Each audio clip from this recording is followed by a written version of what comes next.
So, are you thinking of purchasing a first home in Ontario?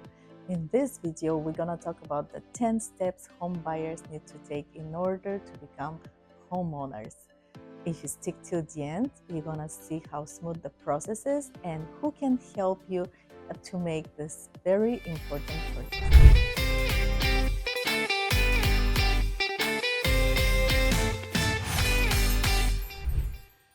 I'm Milena and I'm a local real estate agent in Burlington, Ontario. Our team drops content every week about how is it to live in Burlington, Oakville, the whole Halton region, and the GTA area. If this is your first time on our channel and you want to know everything about living in Burlington and the surrounding areas, subscribe below, tap the bell for notification, and you're going to be the first one to know about the current market. We get calls from people just like you all the time, so it doesn't matter if you're moving in a week, a month, or a year. Feel free to reach out. Our information is in the description box below. We can help you make that very smooth move to our area. Considering a move to Canada in 2024, or you're pondering, shall I buy a house in this crazy market or not? Let's talk about some key factors here to consider. 10 steps for first-time home buyers. You must educate yourself. Evaluate your finances. Step number 1. So you need to save a down payment and maintain about 3 to 6 months of mortgage payments in reserve to be ready for the worst if something happens. Estimate affordability. You can use online mortgage calculator to determine how much you can afford. If your down payment is less than 20%, then mortgage loan insurance may be required. Check with your mortgage broker. If you put 5% down payment, how much insurance will be required? For non-residents, to qualify for a mortgage for a property in Canada, non-residents will generally require a 35% down payment, not from gifted funds, a letter of reference from their bank, and an employment letter verifying income in Canadian and US dollars. Keep in mind, the non-resident speculation tax, NRST, check it with your lawyer, is 25% tax on purchase or acquisition of interest in a residential property located province-wide by individuals who are not citizens or permanent residents of Canada, or by foreign corporations and taxable trustees. So, on the top of that 25%, you need to pay land transfer tax, closing fees, and legal fees. So be prepared for everything that you need to have upfront. For non-residents of Canada, this is a quick note that there's a prohibition on a purchase of residential property by non-Canadians Act in force since January 1st, 2023, with few exceptions for some international students, refugee claimants, and temporary workers. Step number 2, save for a down payment. Please check the tax incentives that you may be qualified from the government. First one is provincial and municipal land transfer tax rebate. It's available in Ontario and Toronto. You must be over 18 and not to own a home globally. It's for first-time home buyers that may qualify for those refunds for both provincial and municipal land transfer taxes for a new and resale homes. Applications are available online. Check with your lawyer. Now I'm going to show you how to use the land transfer tax calculation online. Whenever you want to calculate your residential land transfer tax, please refer to the website landtransfertaxcalculator.ca. It has calculator of residential tax transfer, Ontario land transfer tax, provincial, Toronto land transfer tax, municipal land transfer tax, and the rebates. So let's say your house is 600,000, then you're gonna have the number here, the curve, 8475. Let's say we put 1 million, then calculate, and there you go, 16,000. If you just want to check Toronto, the information pops out, so it's very convenient. Here is how they calculate the land transfer tax. 55,000, you pay 5%, from 55 to 400, 1%, over 400 it's 2% of total value. and all the information needed to calculate it on your own, it's available to you. Here's the provincial, same. So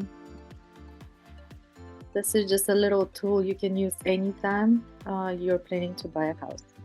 First Time Homebuyer Incentive is the second one for Canadian citizens, PR, and authorized non-PR. Offers 5% down payment, assistance with specific income and mortgage limits. You need to check into that because it's not easy to apply for it, so not that many people are taking advantage of it.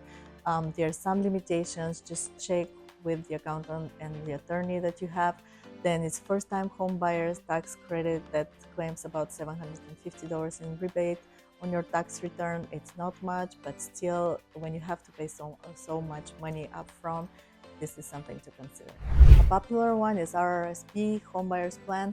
Withdraw up to $35,000 tax-free, repayable over 15 years. You must have RRSP account, of course, to use the plan. And the last one is First Home Buyers Saving Account, FHSA. Make a tax-deductible contribution of up to $8,000 annually with a lifetime maximum saving of $40,000. Unused contributions can be carried forward to the next year.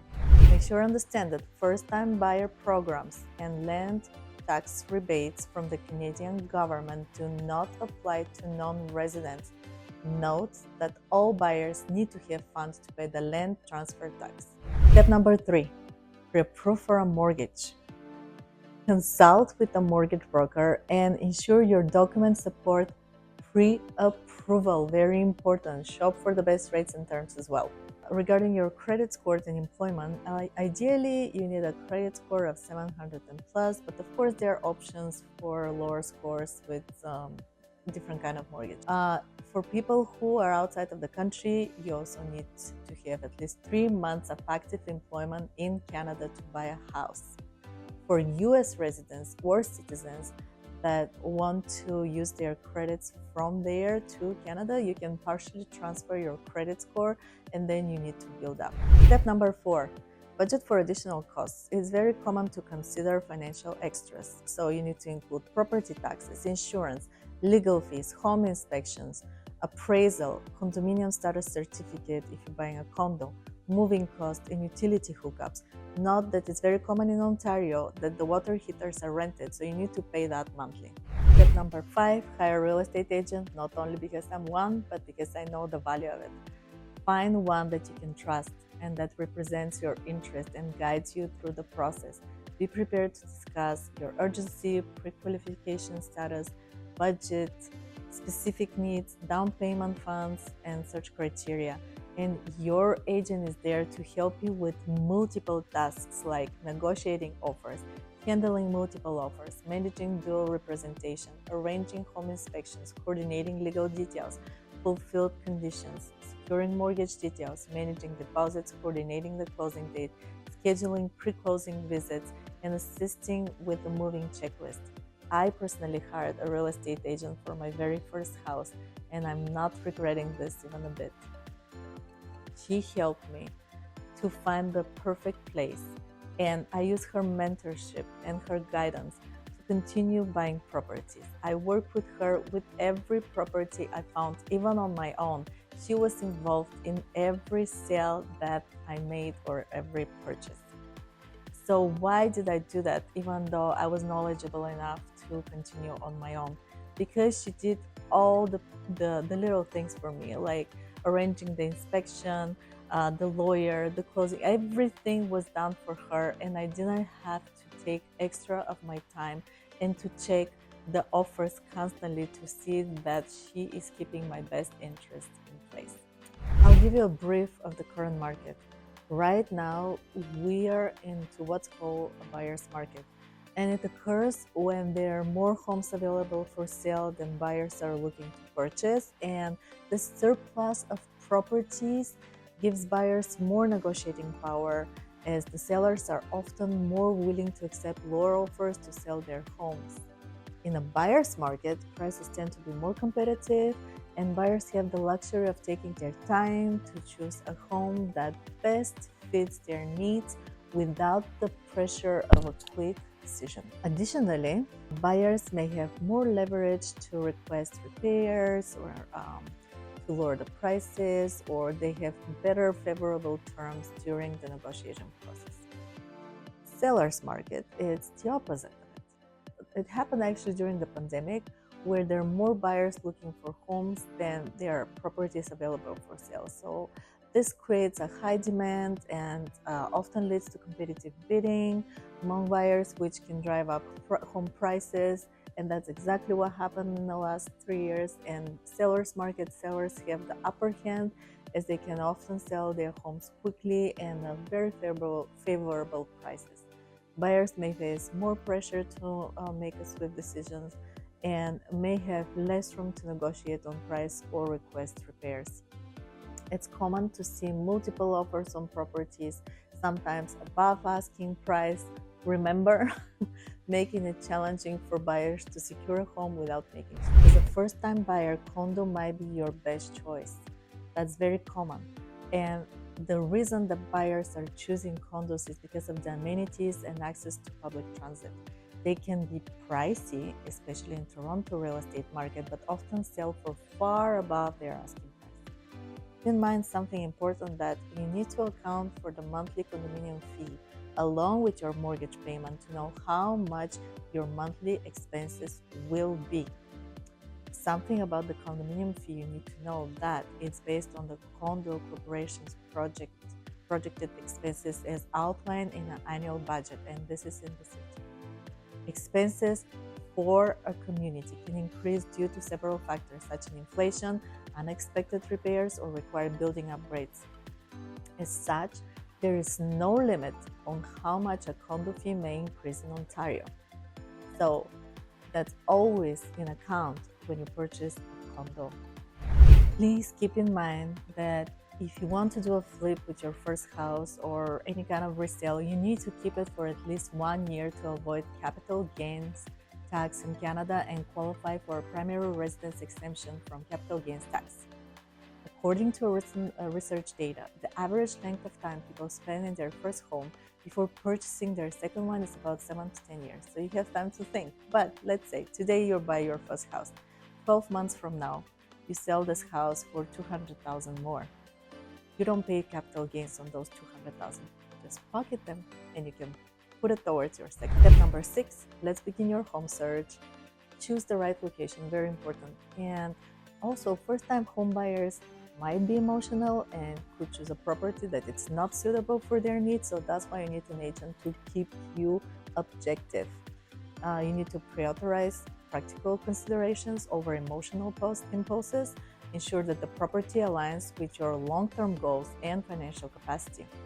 Must research the neighborhoods based on lifestyle, budget, proximity to work, schools, and transportation.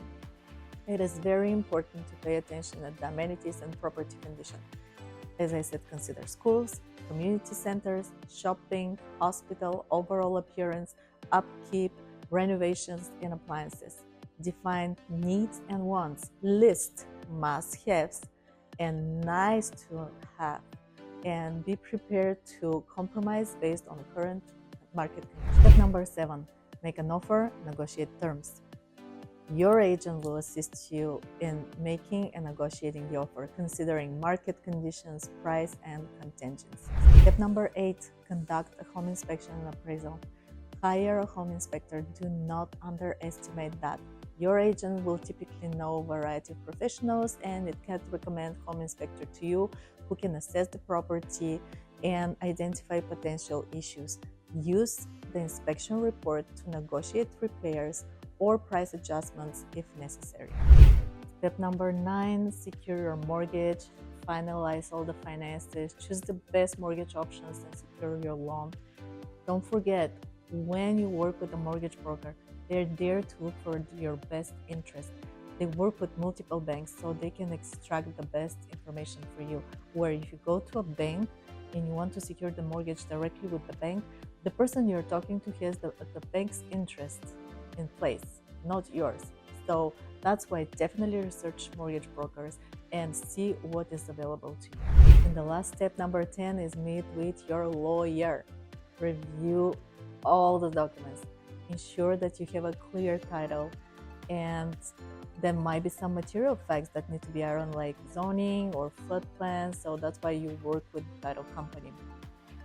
Very important to purchase a title insurance to protect against potential legal claims, liens, or disputes over property ownership. That ensures that your investment is secure. And lastly, prepare for the closing date with all necessary funds and paperwork. Review the offer and the agreement of purchase and sale with your real estate agent or the lawyer, whoever is available. Ensure that you understand all the contingencies, the closing date, and any other clauses. And let's close the deal now. It's time to change utilities, prepare for moving, and complete any final walkthrough to confirm property's condition. Please make sure you do not waive this option. Anything can happen before you get the keys to your first home. Then you need to consider extra funds for furnishing and window covering. Ensure all appliances in your new home are working. Now, by following these steps, you will be well prepared to navigate the home buying process and make informed decisions. I wish you good luck with your first home purchase. And if you need any help finding a home in the GTA area, please feel free to reach out. Our information is in the description box below. We will be very happy to help you make that smooth move to Ontario. Thank you so much for staying with me throughout the video. I hope you like all the steps I gave you and that will benefit your first purchase. Thank you again, and you have a great day.